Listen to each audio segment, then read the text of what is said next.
May palitan umano ng mensahe sina Pangulong Marcos at dating Undersecretary Adrian Bersamin kaugnay ng kickback sa flood control projects. Ipinakita raw yan kay Congressman Antonio Tino at sa iba pang kongresista ni Batangas 1st District Representative Leandro Leviste. May report si Tina Panganiban Perez. Kahit tuluyan ng ibinasura ng Kamara ang dalawang impeachment complaints laban sa Pangulo, hindi pa sumusuko ang Makabayan Bloc na endorser ng ikalawang reklamo. Sabi ni ACT Teachers Party List Representative Antonio Tino, may ebidensyang lumahok at nakinabang si Pangulong Marcos sa kickbacks mula sa flood control projects. Yan ang umano'y palitan ng text messages ng Pangulo at ni dating Presidential Legislative Liaison Office o PLLO Undersecretary Adrian Bersamin noong nakaraang taon. Mga komunikasyon sa pagitan mismo ng Pangulo at saka ni Undersecretary Adrian Bersamin. Ang lumalabas talaga ay siya yung personal runner, ibig sabihin utusan, bagman, Bersamin. Complete na po ang 7.122 delivery sa akin. Tapusin ko po computation today. That was March 24, from July 10, 2025.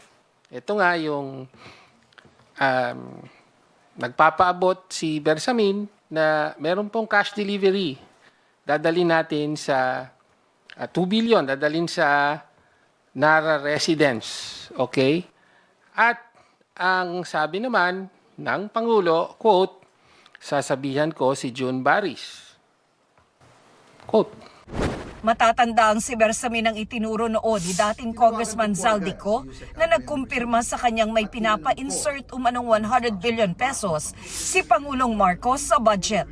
Si Bersamin din daw ang nagbigay kay Ko ng listahan ng mga pinasisingit na proyekto na mula umano sa Pangulo. Tahasan na itong itinanggi ng Malacanang noon.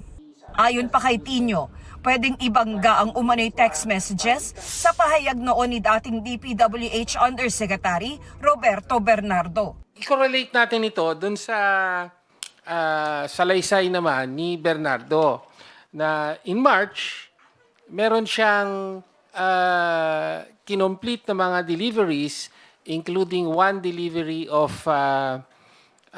is it around 2 billion, ganon, in an armored van. Diba?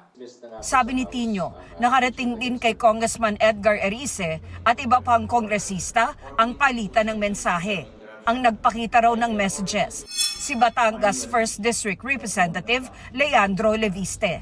Isa nga po si Congressman Leviste sa sources. Yes. Ipapakita rin niyo po ba sa amin yung pong text messages?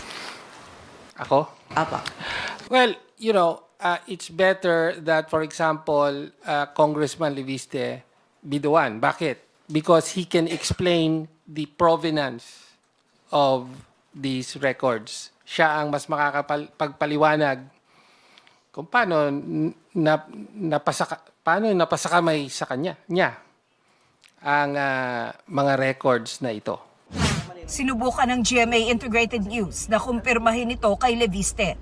Pero sabi lang ni Leviste sa kanyang social media post, panoorin na lang daw ang mga pahayag ni Tino at Erice. Kinumpirma naman ni Erice sa isang text message na ipinakita ni Leviste ang palitan ng messages ng Pangulo at ni Bersamin. Anya, natakot daw si Bersamin na maging fall guy kaya gumawa ito ng affidavit sa bahay ni Leviste sa Batangas. Nagpakita pa raw si Leviste ng CCTV footage ng pagdating ni Bersamin at ng ilang abogado sa bahay ni Leviste.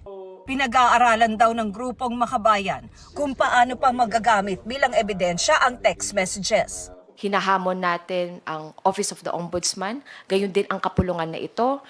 Itong bagong developments na ito, seryoso at hindi dapat ipagsawalang bahala.